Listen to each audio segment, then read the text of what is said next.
Life Management Science Labs would like to acknowledge that we live and produce this podcast on the traditional lands of the Wurundjeri people. We'd also like to acknowledge the traditional owners of the lands of our listeners and our international colleagues. We'd like to thank and pay our respects to their elders past, present and emerging.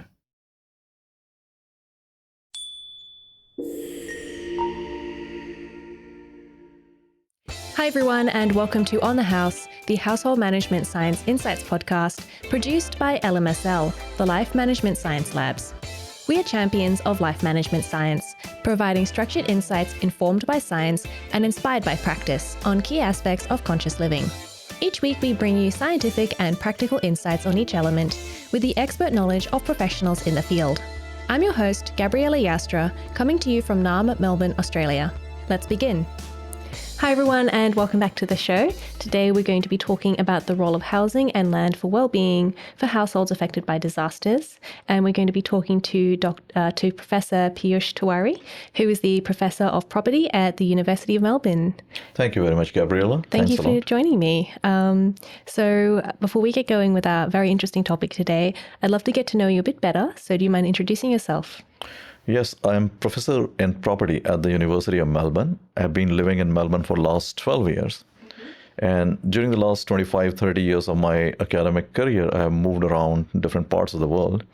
I started working as a mortgage researcher with one of the leading housing banks in India. That's where I started my career 27 years back.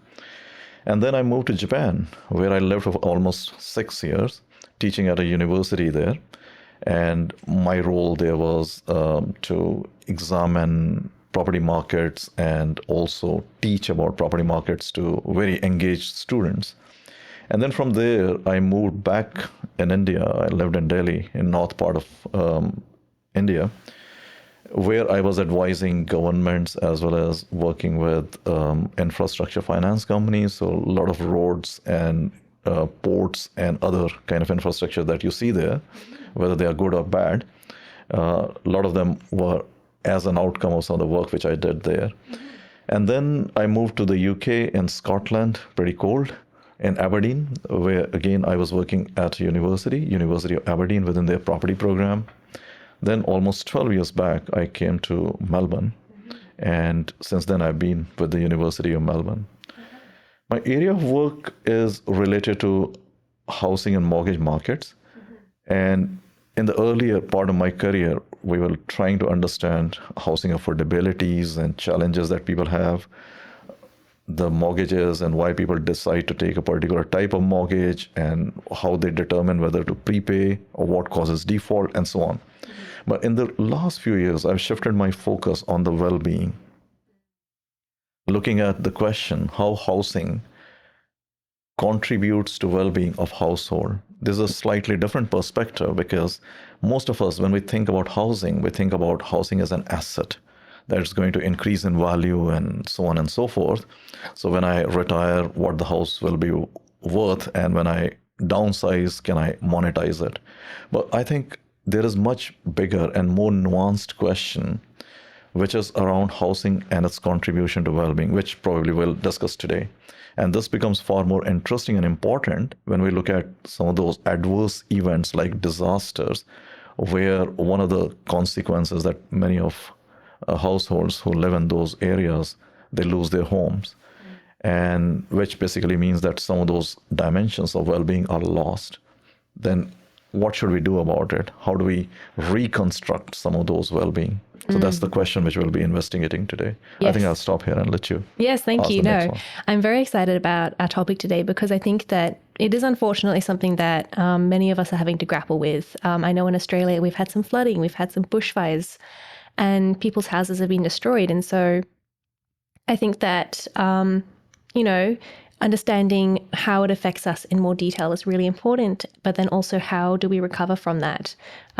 Because unfortunately, I don't think we can try and prevent these things by having better houses, but we're not going to be able to change everything. So knowing how to prepare ourselves and how to pick ourselves up afterwards is really important. So really looking forward to this topic today. But before we do get into that a bit deeper, we'd like to do a section we call Have You Met Piyush, which is where we get to know you through some of your favorite things. So the first thing we'd like to know is what is your favorite book? All right. Okay. That's a good question. Recently, I've been reading a book which is called Good Economics for the Hard Times. This is authored by Abhijit Banerjee and Esther Duflo, who won Nobel Prize a couple of years back. And they are the development economists who work in developing countries on issues related to developing countries. This book is interesting, and maybe I will take a moment to tell you about book and probably motivate some of our audience to read that. So book looks at some of the questions that we are facing in the contemporary period. Like, for example, is migration good or bad for the economy or for the country, which is the host to migration? And we have a very live debate in Australia that migration is going to cause a rise in house prices, is going to cause impact on jobs and so on. So the question then is that, which we all debate, is whether it's good or bad. Then the other question is that, okay, which we saw in the last few years about polarization and geopolitics, the way it played out. And there were some trade bans which were imposed by the US on some other countries on steel and aluminum and so on. So is trade good or bad? That's another. Is it going to impact on the well-being and jobs in the host country? Australia has a lot of its imports in construction and other sector, and there has been program from the government, so which is about like build it at home kind of thing. So the question then is that, is trade good or bad, right? What this book discusses and probably highlights is that many of us, when we take decision or when we argue or we comment on politics or policies, it's based on our norms and beliefs without going through the hard facts or the data or what the data is telling us. When people are worried about immigration, when people are worried about trade, they are pretty much looking at their own norms and beliefs, which are very myopic in that sense. They're not telling the whole story. Nobody goes back and does the mathematics. And all the television economists, as we call them, and their 2 minutes discussion is very kind of superficial or on the surface without getting into. So what Abhijit Banerjee and Esther Duflo, they are looking at into this particular book as not the outcome, but the process through which a particular decision or an analysis could be reached. And many times they say that, like, look, what is being projected as a view that is not necessarily the well-based or well-argued or well-thought-of view.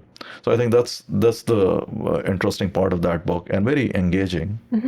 So it's about how, we have these beliefs that influence all these things, but actually how to look at the process of finding out what's actually true. Is that correct? That's correct.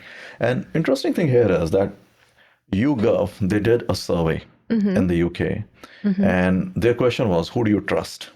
Like different professions, starting with the nurses to the politician. They had a range of some 10, 15 professions. It was a public opinion survey.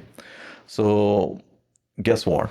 Nurses came at the top. So they were asking the view of, if you were to trust a person for the profession they are in, who would you trust and how much? So pretty much like the society was, they trusted nurses the most.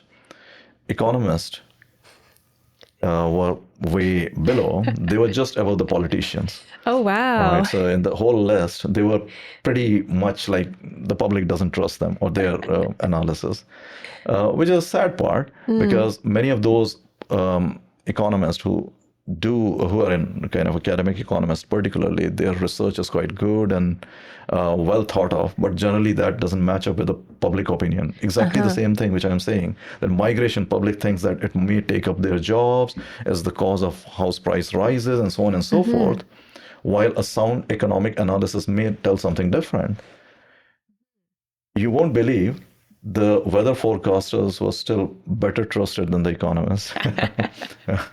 So I think, yeah, that's an interesting one. So your question that, yes, I think the book is arguing that how the not only the quick view, but rather the much more in-depth analytic discussion that economists bring together is far more important than just the outcome. Yeah, yeah.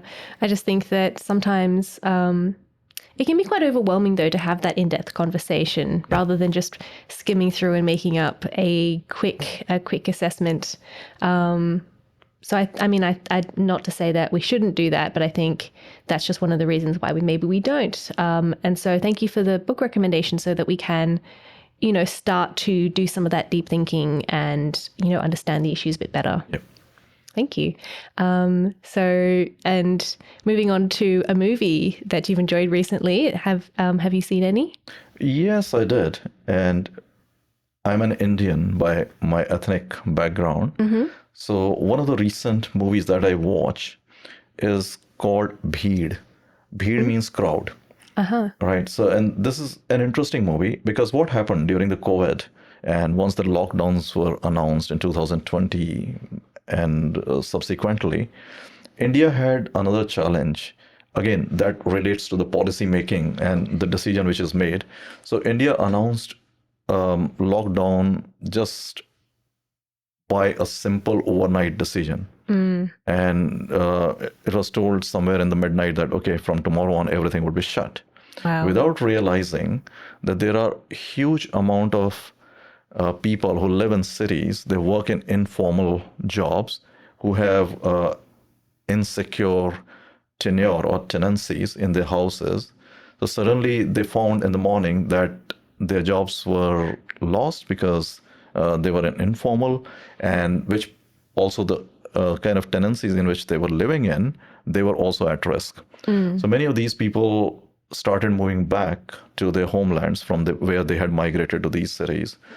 But given that the transport and everything was shut, so many of them had to resort on walking all the way back. Oh, wow. Yeah, so it was pretty much like 1,000,000 people or more than 1,000,000 people walking back homes, thousands of kilometers with all the kind of adversities.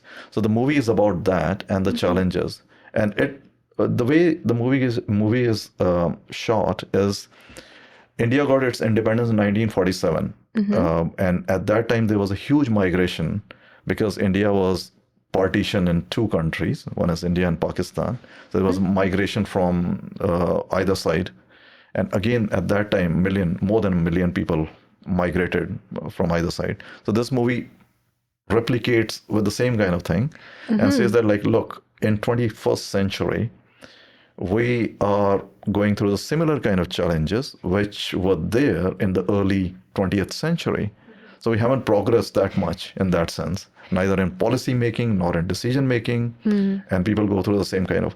So I think if somebody were to watch, this would be a good, interesting movie to watch, and which brings some of those human aspects of the real problem at the forefront. And we in Melbourne were also debating about lockdown, but our lockdown was more about, oh, I'm not able to go for a walk 5 kilometers and those kind of things, right? Yeah. But those are important issues, no doubt about it, because any curtailment of freedom causes a problem. But there, people were migrating thousands and thousands of kilometers, walking barefoot or maybe on foot. That was far bigger challenge with no food, no water, and very little information about the health and virus, because all of us were still figuring out what it is. Yeah.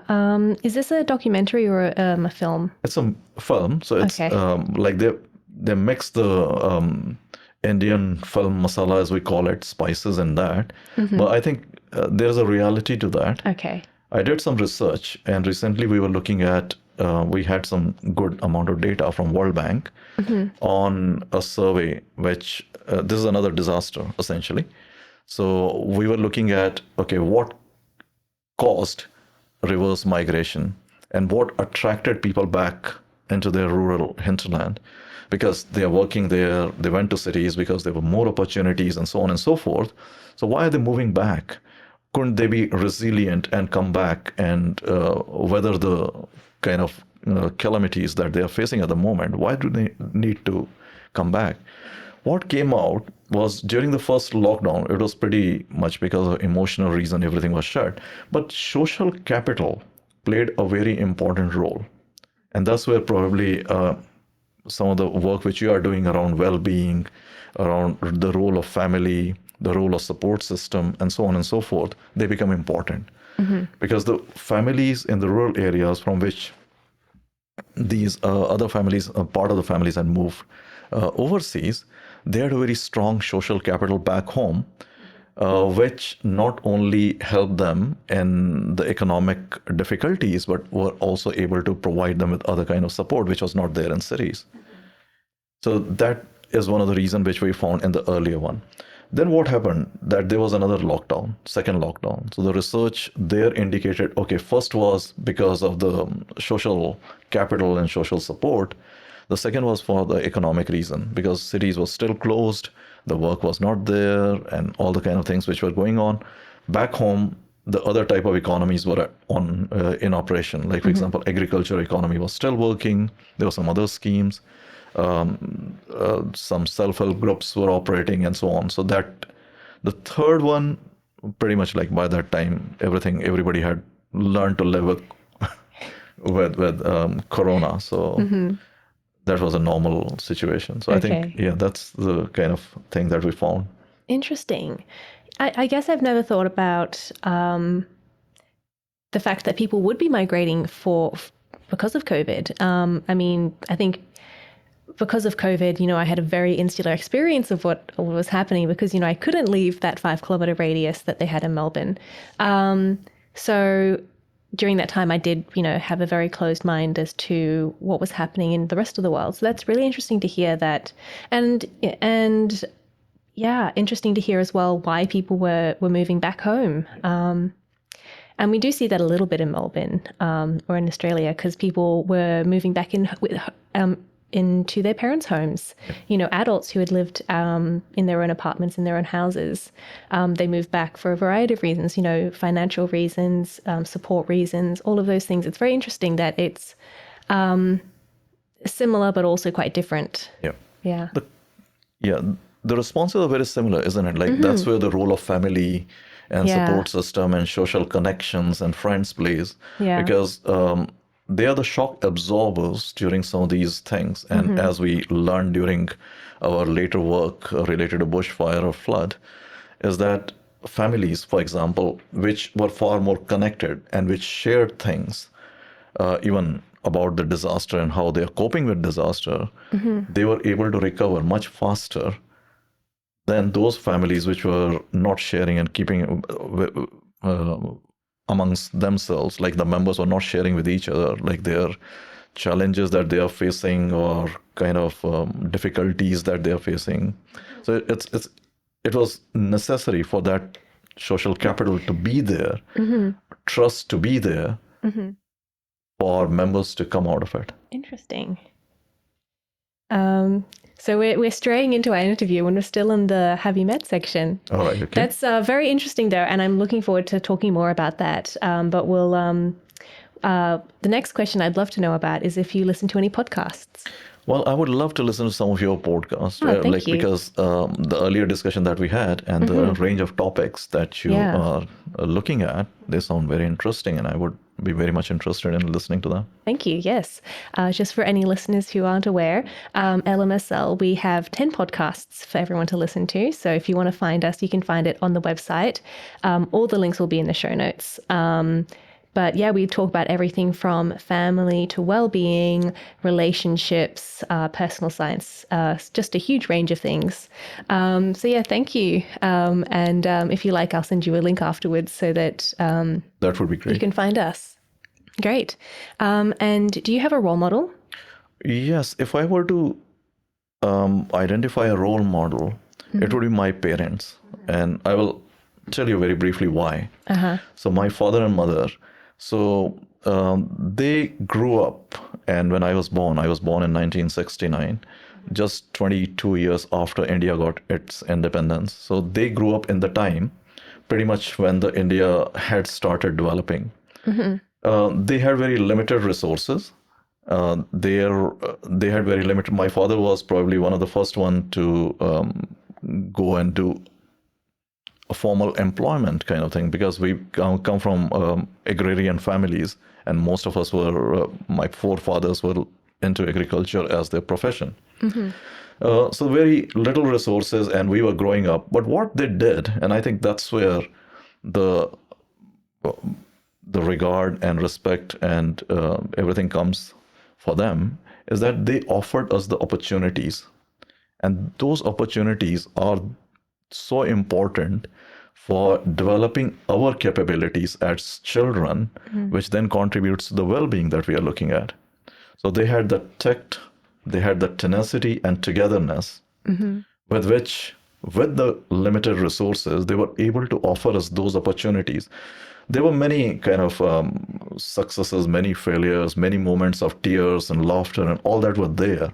But what was important, what kept them going, was the one belief that what kind of opportunities can they create for their children, irrespective of whether their children fail or succeed. That's immaterial. But those opportunities that were offered there, together with the resources, even though they were limited, gave us the confidence to move ahead. Yeah, that's amazing. I do consider myself quite lucky sometimes because, my parents, they've given me such great opportunities as well. And I mean, I see that with my grandparents. My grandparents, they immigrated to Australia with very little, and they managed to, send my parents to, both my parents went to school, and they managed to go to university, and that gave me the opportunity to, go to a really great school and have all these opportunities that, it's big shout out, big thank you to all the parents who've worked really hard to provide those opportunities for their children.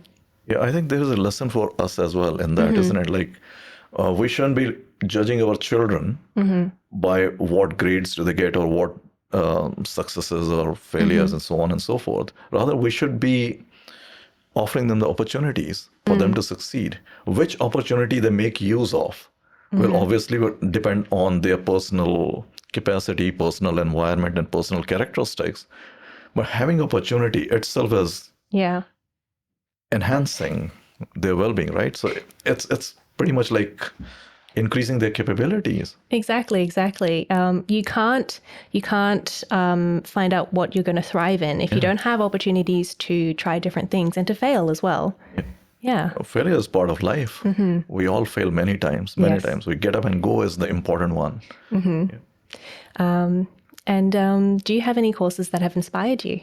I think I won't be able to point to one, but there are many courses which have really helped me get going into that. And many of them relate to well-being. Some of the podcasts which Abhijit Banerjee and Esther Duflo, they have done, you can find them on YouTube. They are very interesting, though they are economists and they are talking like an economist. But having said that, like, they try and relate it to some of those common issues, which many of us would find interesting. I mean, I do think that, sometimes if you say something's, about economics, I'm a bit scared to think about it because it seems very far out of reach. But I think the fact that you're saying that they relate it back to, everyday life and to some of these really important things, that makes it much more interesting, I think, for me, and a bit less intimidating. So how do you define household management? Okay, so I'll define what has been defined as a science, and then I'll define how I define it. Perfect. So the way household management is defined in literature as well as science, there are three parts to it. One is organization, second is the financial management, and third is day-to-day operation, pretty much like any corporate would define. So being an economist, I see myself as a plumber. The reason is because what we do is pretty much make sense of the data that is all there and get something out of it. So this is not my theory. This is exactly what Abhijit and Esther Duflo also proposed, that how the role of economist is. So what is interesting here is that when I look at household management is based on obviously intuition, which is grounded in some of those scientific theories. But it also includes the guesswork, because what we need to do, right? So because if you try and put together those theories, they may or may not work within a household situation. You're dealing with your own wife, your children, and so on. And the third thing is trial and error. So that's an important one. You try something, it may work, may not work. You refine your thing and iterate away. So that's the household management to me. It combines, it's an art and science that combines intuition with some kind of guesswork and trial and error in order to reach the conclusion which is beneficial for the whole household. Yeah, I guess it's those the two elements, and then they combine into the trial and error. So you have to do your research. You have to find, different ways that everyone does different things, but then you have to understand that not everything's going to work for you, and just try different things until you find something that does work for you. Yep. Yeah. And do you think there are some misconceptions about household management? I think there are the misconception that it's an exact science, which it is not. So every household is different. Every member of household is different. They have their own personal characteristics. So if I were to say that, okay, here is a household management like a corporate, here is everybody has to have an equal share in the roles that they play. They have to contribute in a particular way. Here is a KPI for everyone. So that doesn't work. So what happens is that here a bit of art is required and a bit of sensitivity is required. So combination of all this will help us in addressing some of the challenges that we face in everyday life. Yeah. I think something like understanding that sometimes, my partner might take the rubbish down, but he might be tired tonight, and I'll do it. And just making everything work and understanding each other. That's the sensitivity part. Yeah. Thank you. So I do like to start our podcast and start our main topic with a few definitions, so we know exactly what we're going to be talking about. Right. So this might sound very basic, but what is housing? So housing, the way we understand, it's the place where we live and socialize and interact with our family members and friends. So it's a place where we come back after work and spend our days and time there, or during our holiday we spend most of our time there. It's a space where we interact with other family members and socialize and discuss things and so on and so forth. However, the common understanding of housing in the discussion that we find is people are talking about housing as an asset, as a financial characteristic. That, okay, what is the value of a house, how it is appreciating over a period of time. What we lose there is to understand the role of housing in our well-being. What a house can do to what we are and what we aspire to be. House, to what extent does it protect us, give us a secure space where we feel comfortable, where we can come back and be safe? How house can give us the esteem and social dignity, because that's an important part, right? So because every human being aspires to have two things. One is a dignity and also the social connection. And these two things are provided by house. So owning a house, for example, gives a dignified status, like a person feel empowered that I own a house, I have a place to come back to. So these are the meaning which I would explore with you further when I talk about well-being, because these are the things which constitute and contribute to well-being. So I'd love to know what is well-being and how does housing fit into well-being?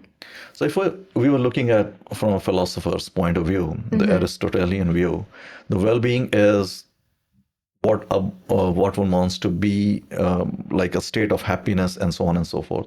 But it has different dimension. One has to look at what constitutes that well-being. So these would be, am I able to live my life fully and happily? That's number one. Without any ailment, without any of those kind of challenges, hardships, and so on. Am I secure? am I safe, protected? Is my bodily health good? Then am I able to have a knowledgeable, good sense and thinking and so on? So am I able to converse well? Am I able to contribute to the discussions well? Are my thoughts congruent and so on? The other part could be, do I have a space and people to play with, and so on. And then these are the kind of dimensions which contribute to well-being.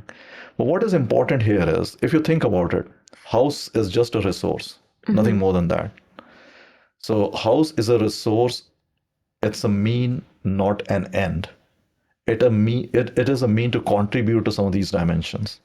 Yeah. So that's the important one. And that contributes to the well-being. Okay. So I imagine that things like safety and security, health as well, would be really important aspects of well-being that fit into housing, because you're not going to feel secure, you're not going to feel safe if you don't have a home. And it's very hard to, if your house is moldy or if you don't have secure housing, you're going to have maybe health problems. Yeah. So that's my guess as to how well-being is going to fit into housing. Yeah, or how absolutely. housing affects well-being. Yeah. And then I guess in other ways, maybe you don't, you don't socialize in your home, but if you can't go home and shower, you might not have friends. Yeah, that's true. And that's some other ways that, housing can affect our well-being, is it can affect our socialization. Yeah, so absolutely. Is that correct? Yeah, absolutely. I think these are some of those dimensions. Financial are also important, because are you able to bequeath wealth to your children? Because if it's a store of wealth at the end of the day, so that also is an important part of it. So here is something which you would gift it to your children, who would then benefit from this asset and enhance their opportunities. Yeah. Okay. So you mentioned before as well that something that we often do is we see housing rather than as something that we use to improve our well-being, a safe place for us to live. We see it more as a commodity. So how does that affect how we approach housing? So I think that changes the whole mindset.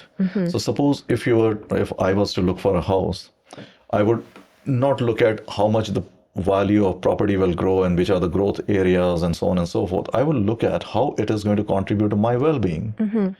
Is this house serving some of those objectives which I think will enhance my capabilities?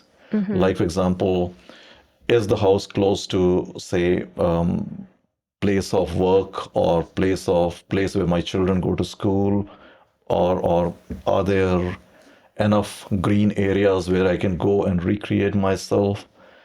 Is the house enough where I can invite my friends and socialize? So those things become important in that sense. So I'm not just looking at, is the house growing in the value, but I'm also looking at, is it going to contribute to the well-being by enhancing some of the capabilities which I have? There does seem to be some, I guess, overlap between housing as an asset and the well-being. For example, you said schooling. So I believe, houses near good schools are generally more expensive, and they're going to be, the price is going to go up in that area if they have a new school. Or same thing with parks. If you've got more parks, then it's going to be a more expensive house. So does that mean that better houses tend to be more expensive, and there isn't really that much difference between like well-being and housing as a commodity? I think housing as a commodity, you rightly said there that yes, houses which are close to schools, good schools, or houses which are close to parks and other areas, they are valued higher than others. Well, the thing is, now suppose my children have gone to university, so I don't need that school anymore, right? So that part of my well-being, that dimension of my well-being is probably not that important for me. But then I'm looking at, now I'm at a stage where whether I would probably need an art center near me or some other kind of activities around me. Should I still be stuck to that house, or should I be looking at something? So one keeps on evaluating that well-being and how the dimensions of well-being are changing. And accordingly, one would say that, how house as a resource or asset, as you would say, is contributing to the dimensions of my well-being. So I'm not stuck to the value growth, but Yeah. I'm looking at what it is doing to me and how is it enhancing my well-being, Yeah. right? So I guess instead of keeping that house that's near the school because it might grow in value by X percent, instead moving to maybe a slightly smaller house that doesn't have as great have as good growth, and accepting maybe that you won't make quite as much money in the next 10 years or something.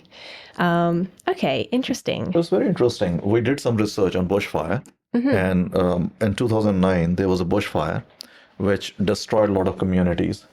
So we had those interviews with the victims of those, and they were quite heartbreaking interviews.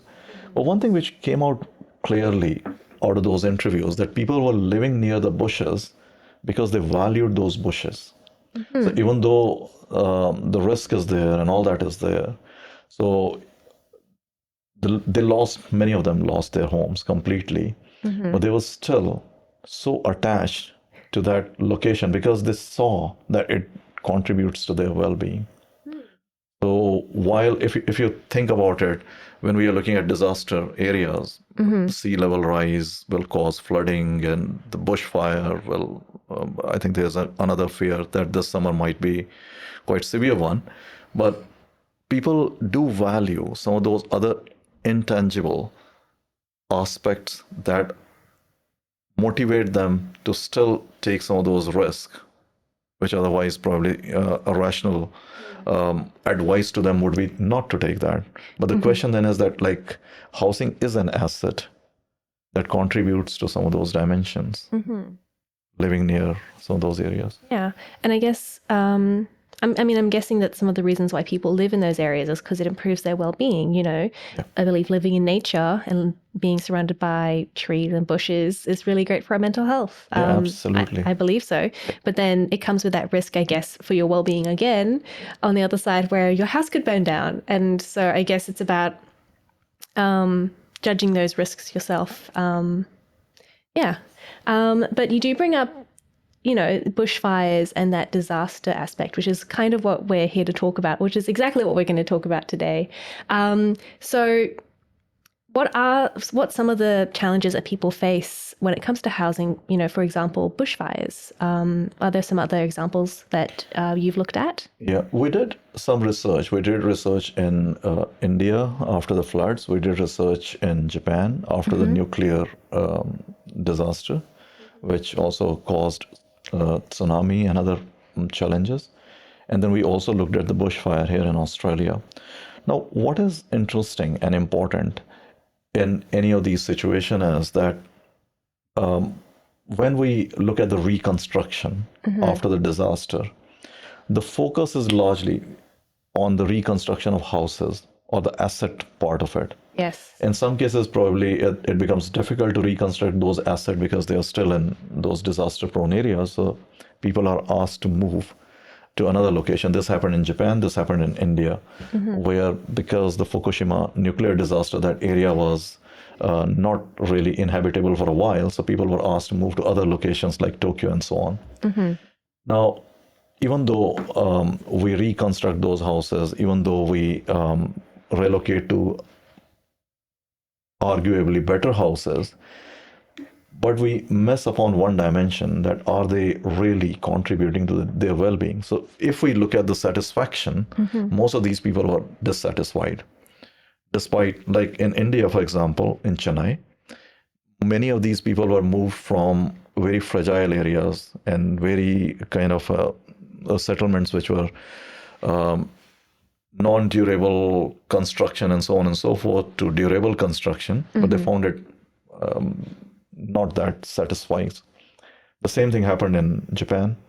People were moved to Tokyo, but their children were unable to adjust in school. They were not able to mix with the neighbors and all that kind of problem. So in the post-disaster context, the asset-based reconstruction is not the solution. What we need to do is to assess the losses differently. And that's where the well-being comes in picture. So are we able to reconstruct those dimensions of well-being? Housing or some other resources may provide a way, but they are not the end. They are just the means. So you have to find a combination of ways. In one of the research which we did was the compulsory acquisition of land. So many of the houses were compulsorily acquired for different infrastructure projects. Now, people were obviously given compensation on the market value basis. That should have, they could buy another house elsewhere. But the trouble there was that they were unhappy. Why people are unhappy? They were given compensation, which is the market value or better than market value. They could buy a house. The issue is more than that, is the location, the neighborhood, the social capital, everything that they are going to lose once they move, which makes it difficult. So how do we reconstruct some of these things? And that is the core issue in our post-disaster reconstruction. And that we miss. So we don't look at from the well-being point of view. We rather look at, okay, we reconstructed the house, we gave them the compensation, we probably provided some additional to buy their house and car and furniture and so on, but that's not enough because it doesn't really contribute. So you're saying that, some of those things, it's like the community and it's Family, the friends, the people around you. Yeah. So in that case, I don't know, for example, a town is flooded. Would you then recommend taking the whole town and building a little community for them, a little bit further away, but making sure that they're all together? Yeah, I think the problem here is as we recognize the challenge here. The locale cannot be locale and location cannot be separated in some sense. But here the problem is we have to separate in a post-disaster context. So we have to move people. So you cannot 100% reconstruct what has been lost. Yeah. But one should attempt to reconstruct in some way so that some of those, if we recognize that social capital is important, being close to family and friend is necessary, giving a voice to people who have lost their home in the design and future relocation is important, then probably we'll think about reconstruction differently. Okay. So yeah, so it's about the community, but it's also about choice and autonomy.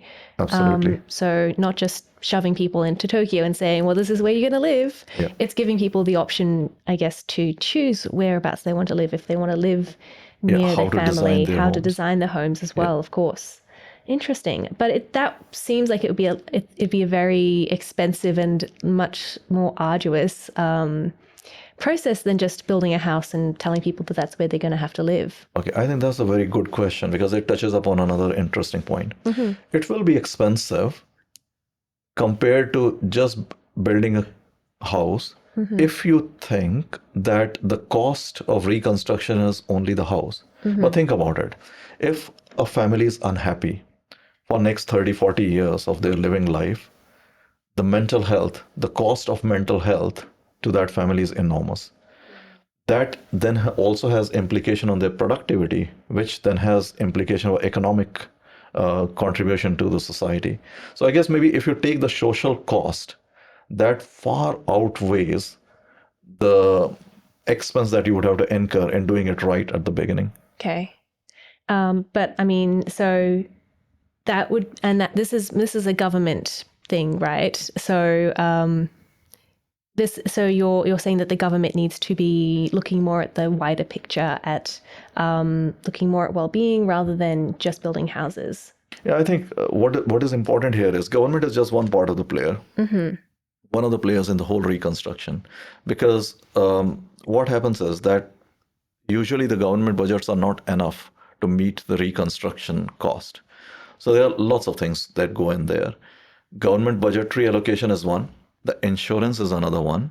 The third is the aid agencies, because many of these disasters, which are large, particularly that happened in Indonesia and other places, Aceh and other, huge amount of reconstruction work was done by multilateral and aid agencies.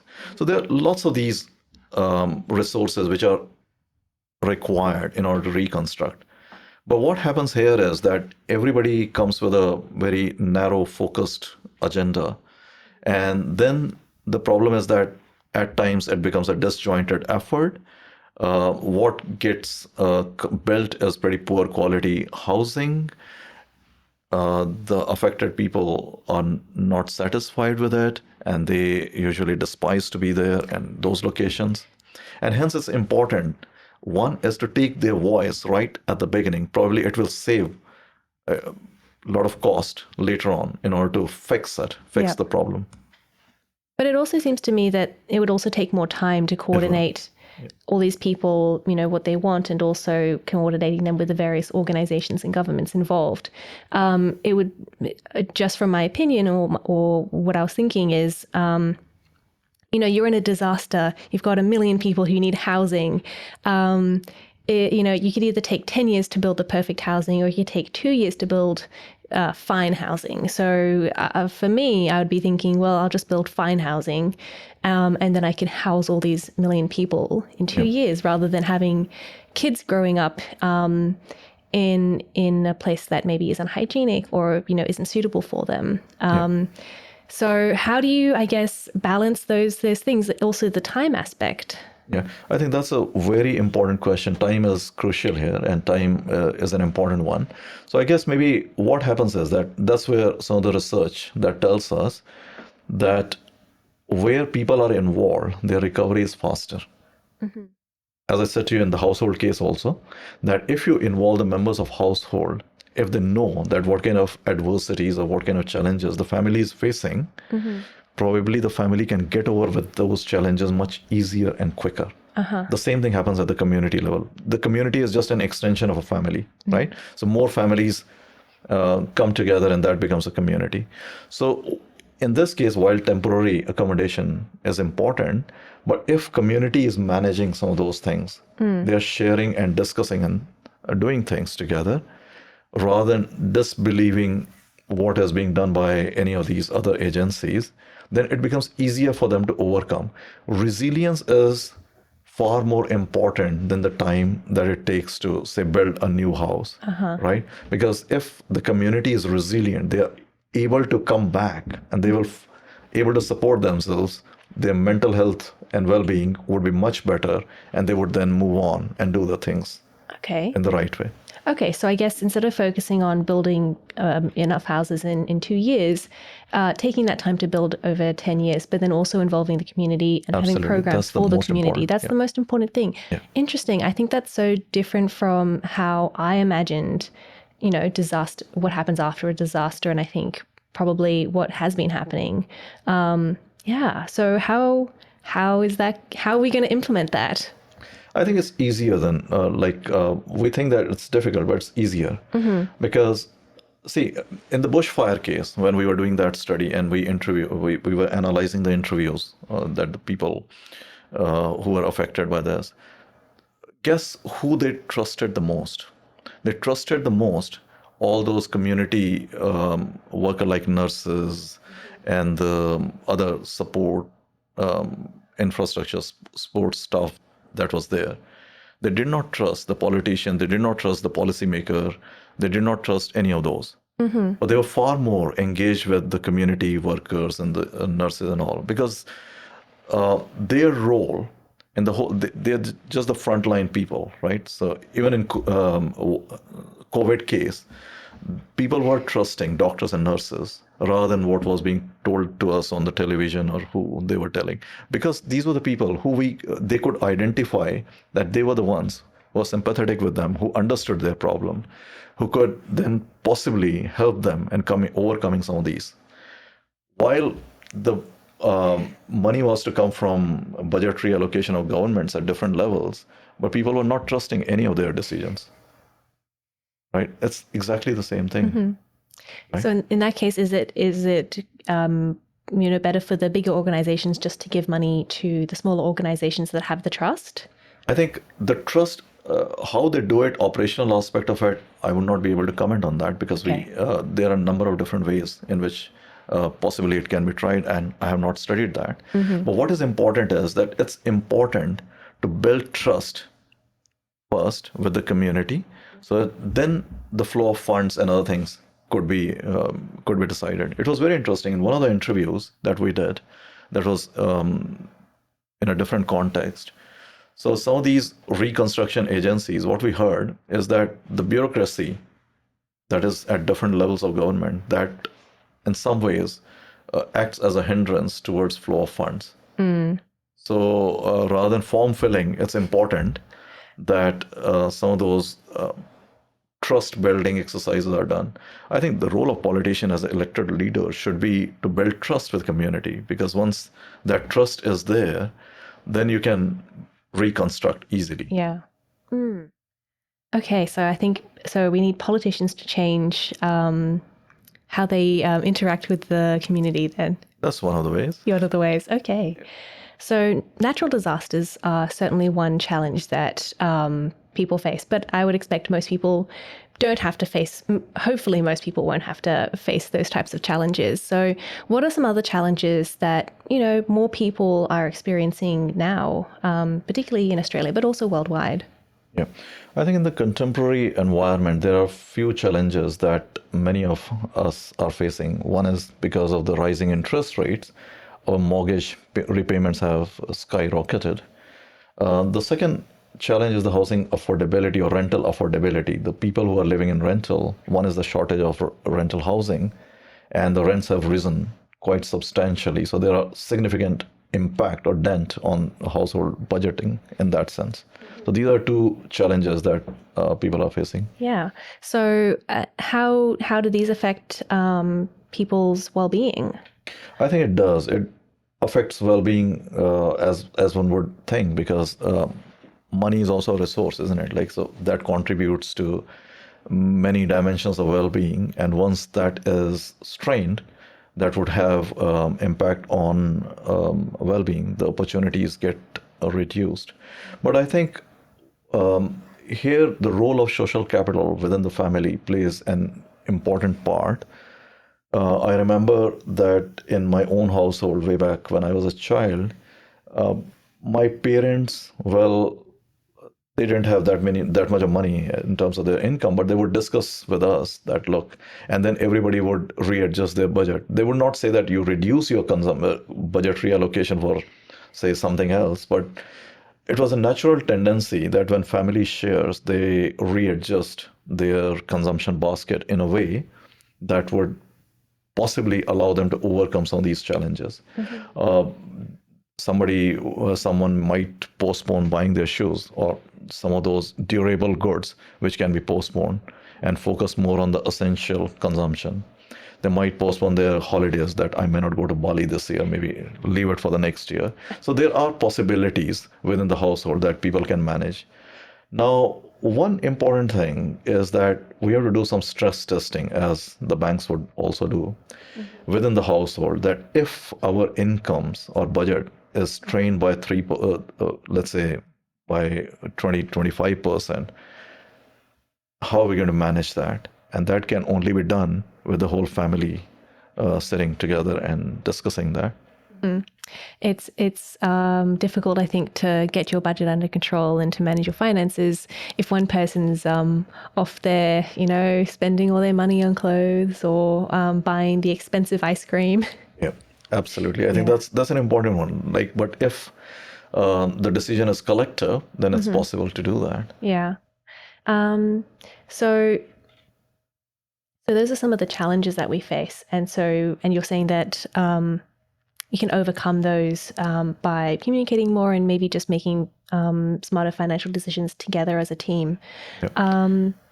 Yeah. Because as an economist, I would not say that, okay, I would not blame government or banks or anybody else there, because recent popular television news would tell us, mortgage is rising, most of Australians are in stress and all that. That's true, we are. But the question there is that, like, what is the prudent economic outcome in a situation where the inflation is rising, where all those other challenges are there? So the only way is the rise in interest rate in order to control those pressures which are there on prices. So that is a natural macroeconomic policy that is going to be there.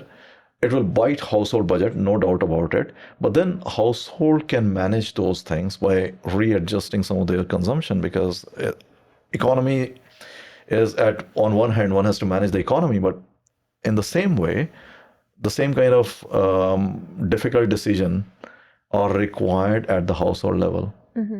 And that's where the importance of relooking at it and readjusting with the data that we have at the household level. What is being consumed, who is consuming, are we switching off our light bulbs when we walk out because electricity bills are rising?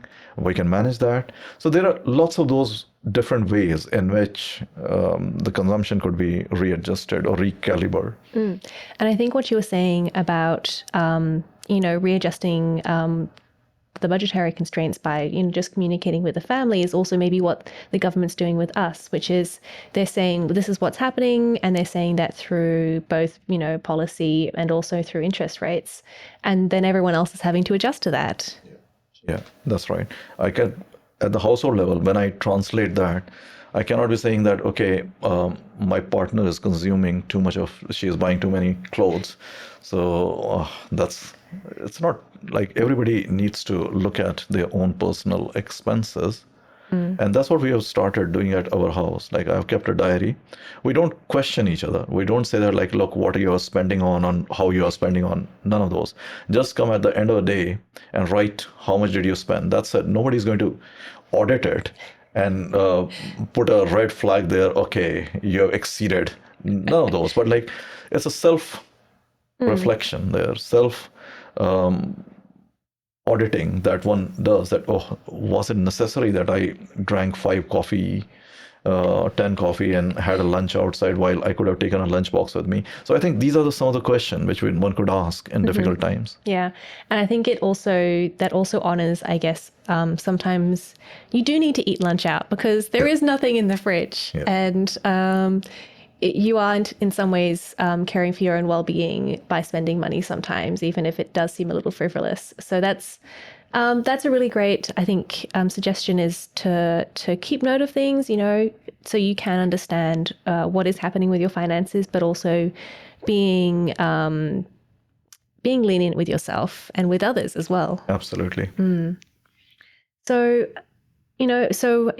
with mortgages going up and with rent going up, buying a house seems quite distant for people. I think particularly my age, owning a house doesn't seem like something that could happen anytime soon. Do you have like any suggestions if we do want to break into the housing market, how we can go about that? I think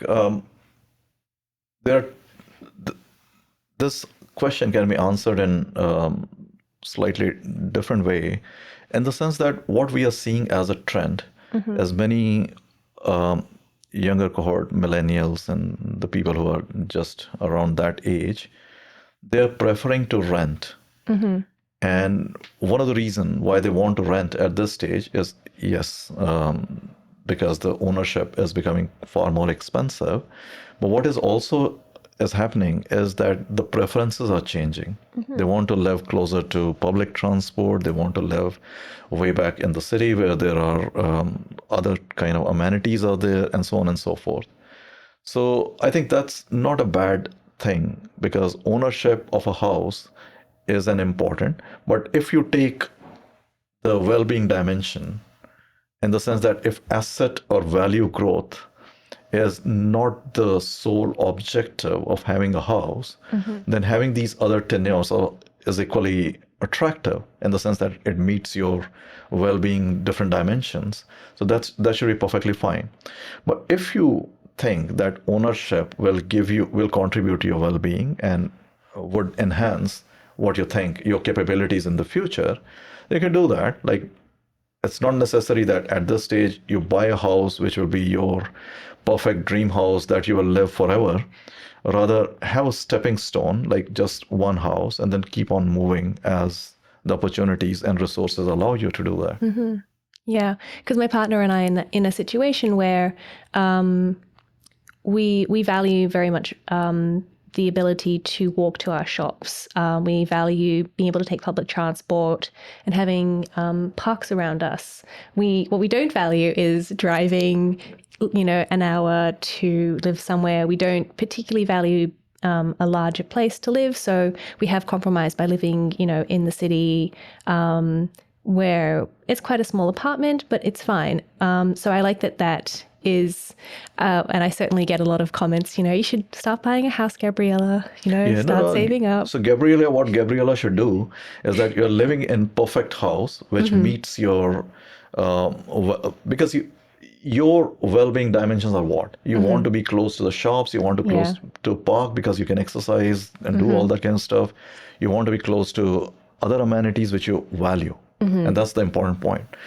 Maybe down the line, as your family will become bigger and you would need those other spaces, that is a time when you have to readjust and see that, okay, now what should I look for? Yeah. And I also imagine that, if I did want to have kids, then, having the, I guess, insecurity of a rental where I could be kicked out next year is a lot more important. So I'd maybe look at buying then, because it's a lot harder to kick me out of a house that I own. Absolutely. I think that's an important point. And also the identity and empowerment comes with ownership, no doubt about it. And as one moves into that ladder from one stage to another in life, one moves in that direction as well.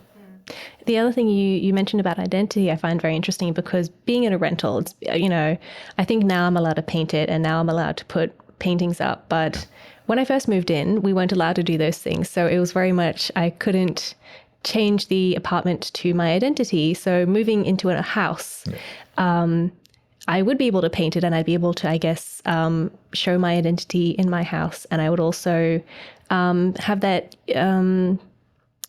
that, I guess, empowerment from having my identity shown in the house and having. Absolutely. Yeah. Absolutely. I think that's the crucial part here, because the identity and empowerment comes with the ownership of house. So house is a resource which gives you that identity and gives you that empowerment, and those are the dimensions of well-being that gives you the feeling that you're happy and reaching attainment in life. Okay. Is there anything else that you are thinking that you'd like to talk about? I think one of the questions that you had asked me earlier was about, like, if somebody is in rental stress or mortgage stress. Yeah. Given that some people may be, because what happens is that in the good times, which was a few years back when the interest rates were pretty low, many of us took a housing loan which was on a teaser rate, as we call it.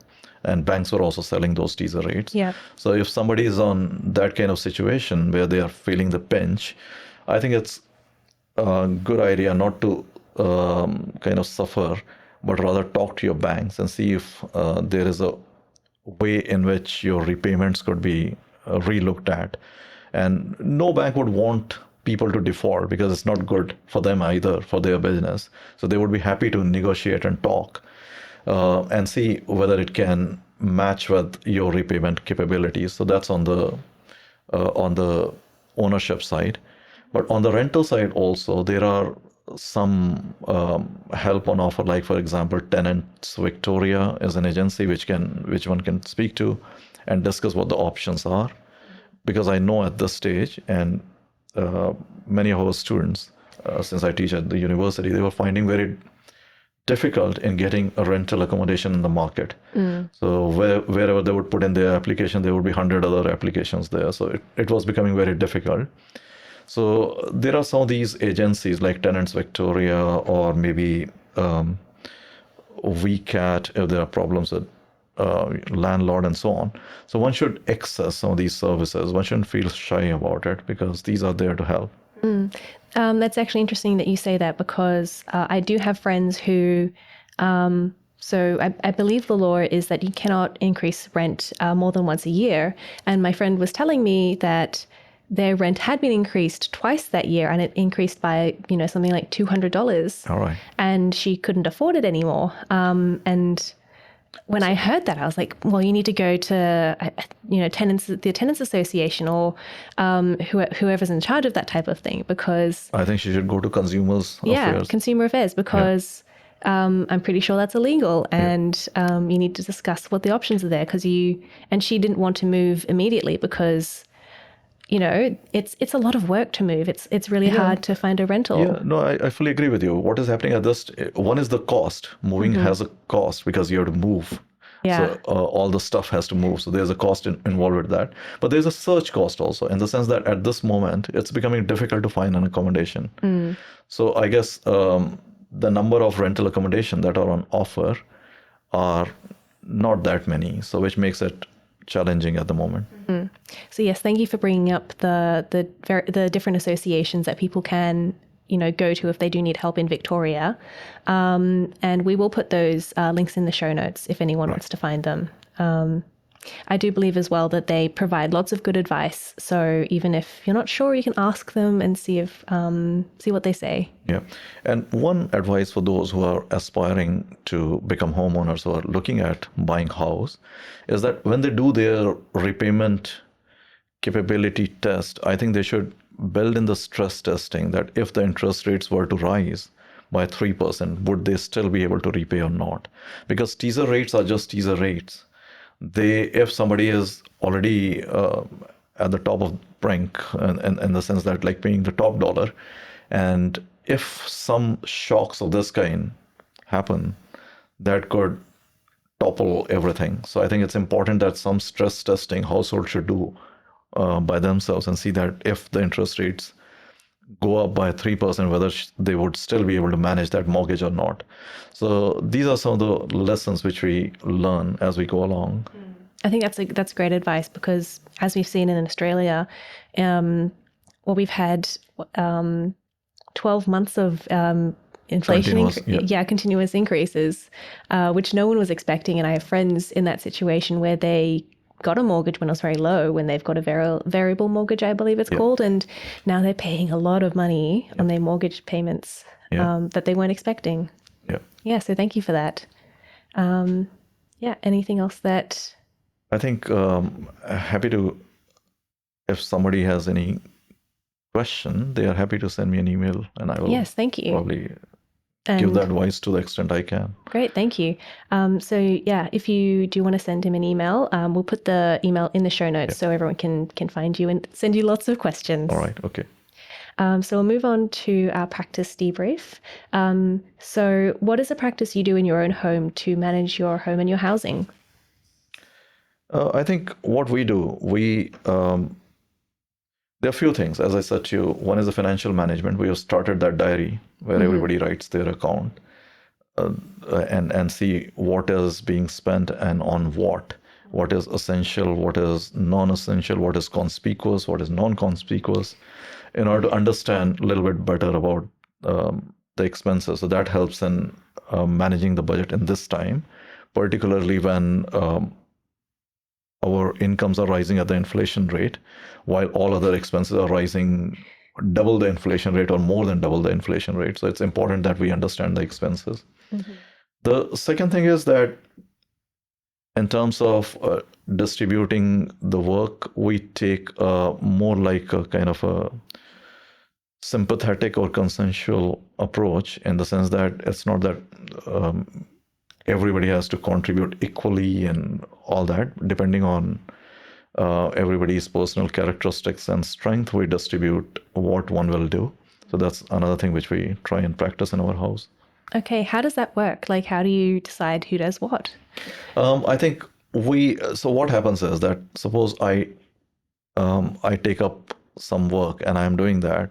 If others see me doing that work continuously and it takes me a lot of time and effort, they themselves chip in. So what happens is it puts them under kind of a moral pressure to contribute.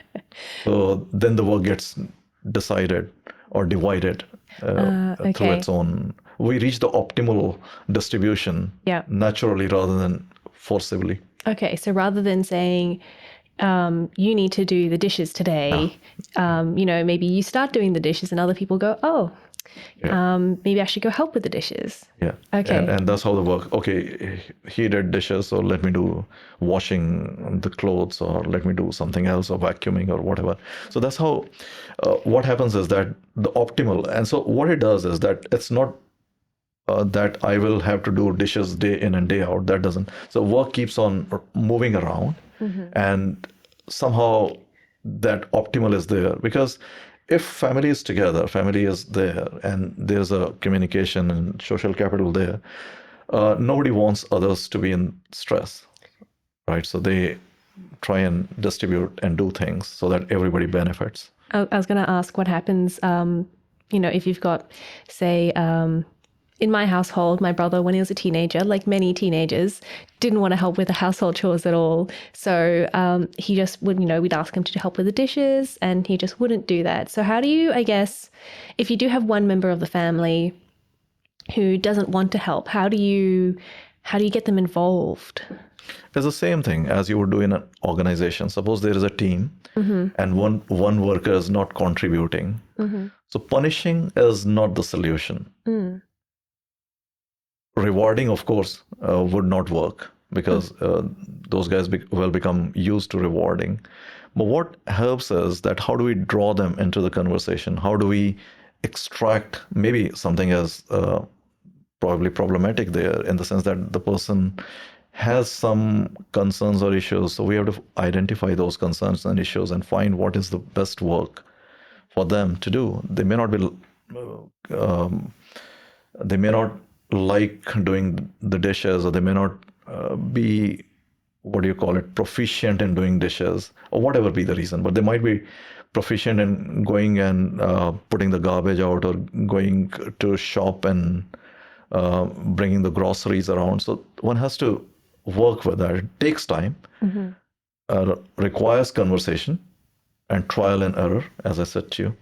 So trial and error would probably lead to some optimal solution. Okay, that's great advice. We'll move on to the open mic section now. That's where you get a chance to talk about something that you're passionate about. It can be related to our topic today, but it doesn't have to be. Did you have something in mind? One of the topic which I am really passionate about is the well-being, which we have been discussing here. Yes. And I think, how do we enhance, or how do we contribute to enhancing people's capabilities? Now, in the context of here, I would like to give you an example here. I teach a subject which is called humanitarian design. So here, the subject takes students to developing countries, and the idea here is that they will mix with the communities there, understand the culture, identify a problem, and provide a design-based solution there. So what we have found over the number of years, that again, bringing back the initial discussion about beliefs and norms that one espouses, clouds their understanding of the problems that others may have. So that's what happens, that many of the students, that when they go to those communities, they think that, okay, they have a particular understanding, and they think that what they propose as a solution is the best solution for others, which may or may not be true. So I guess maybe it's important for us to kind of understand the challenges from different perspective, more starting with the information that we have got, how we analyze it, and then we look at it. So when we do the well-being analysis, that's what we are trying to do here.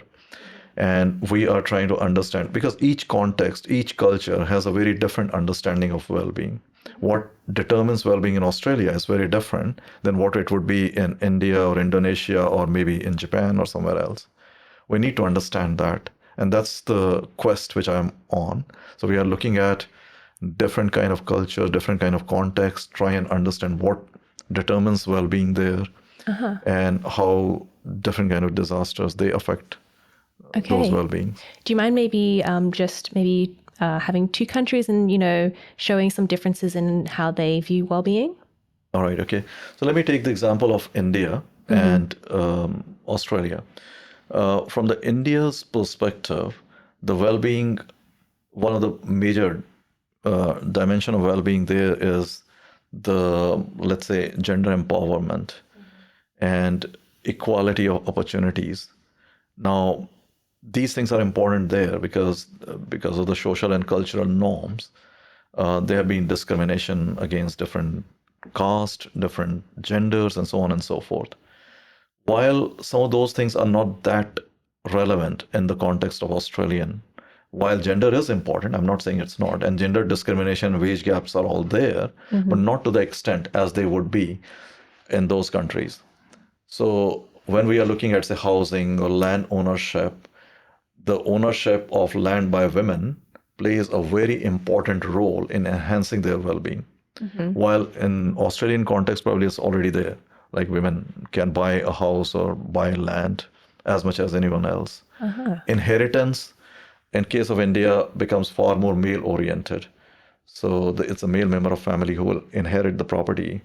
Though law says that all children would equally inherit, but generally that's the tradition. But in this case, in case of Australia, that's not. So it's important to understand these different cultural dimensions and how they play out within the well-being context. Interesting. Yeah, I was like, oh, we still need work on gender, but No, we do. Yeah, we do. But the level of or the degree is different. Yeah. That's what I'm saying. Like here also, there is a gender balance which is required. Equality is an important one. Wage gap is there. However, in India, it's far more. It goes to the level of, if say family is limited in terms of the food that they have, the first member who would be fed would be a male member. So it's at that level. So the degrees are very different. Yeah. Many other developing countries would face the similar kind of challenges. Thank you for that. I mean, not necessarily a happy topic, but certainly something that is worth thinking about. Yeah. So thank you for coming and talking to me today. Thank you very much, Gabriella. It's a pleasure to be here, and I enjoyed talking to you. Thank you. So you've already said that your email is open to anyone who wishes to talk to you. Are there any other ways that people can get in contact with you or find out more about you? I think email would be the best because I do look at emails and try and respond. Okay, great. Thank you for that. And again, just in case you've missed it, you can find that in our show notes. Thank you so much for joining me today. Thank you very much. Thanks a lot. You've been listening to On the House, produced by the Household Management Science Labs, a division of LMSL, the Life Management Science Labs. More episodes like this from across 10 life management perspectives can be found by searching LMSL on Apple Podcasts, Google Podcasts, YouTube, Spotify, and other podcasting apps available on your smart devices. If you enjoyed this episode, please consider rating our show, sharing it, and subscribing to our channel, as it helps other people find it so we can grow and bring you more quality resources. More of our work can be found on our website at hm.lmsl.net, where you can join our movement. I'm Gabriella Joustra. Thanks for tuning in.